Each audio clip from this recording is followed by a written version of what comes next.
Normally at the end of my yoga classes, I read from this little book to help reinforce the message of the class, or perhaps to help the students gain some insight. I would like to continue doing this actually. I'm not teaching at the moment, but I would love to continue reading little passages, because I think they can be incredibly helpful, especially in times of uncertainty and change. I've chosen Pema Chodron because she was actually part of my yoga teacher training, and she was a layperson. She was not always a Buddhist nun. She has a family, so she's experienced anger, jealousy, sadness, depression, and she talks about it in her books. And she kind of teaches us that it's totally okay to feel those things, and we don't need to push that away. We don't need to negate parts of ourselves. She expresses this really, really well.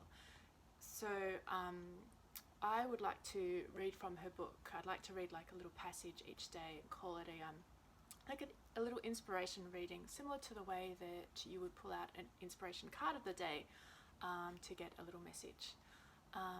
So for me, yoga is union, and union goes further than mind, body, spirit. Union is your connection with your world around you, with your surroundings, with the people around you. So if you can learn to connect and understand yourself and understand others, I think you'll come to a really beautiful space, and I think Pema can help us do this. So like I said, we're going to do a little inspiration reading every few days, and I'm just going to start with the first one, the Noble Heart. Bodhicitta is a Sanskrit word that means noble or awakened heart. It is said to be present in all beings. Just as butter is inherent in milk, and oil is inherent in a sesame seed, this soft spot is inherent in you and me. It is said that in difficult times, it is only bodhicitta that heals.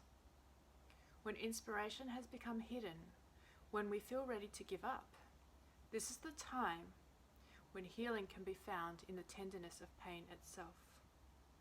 This is the time to touch the genuine heart of bodhicitta.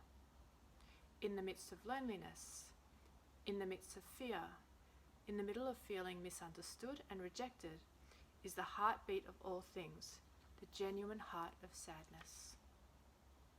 Just as a jewel that has been buried in the earth for 1,000,000 years is not discolored or harmed, in the same way, this noble heart is not affected by all of our kicking and screaming. The jewel can be brought out into the light at any time, and it will glow as brilliantly as if nothing had ever happened. No matter how committed we are to unkindness, selfishness, or greed, the genuine heart of bodhicitta cannot be lost.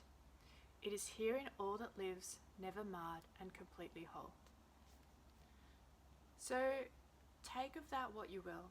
I'm just going to leave it here and not analyze. You're welcome to leave comments. You're welcome to just process that internally.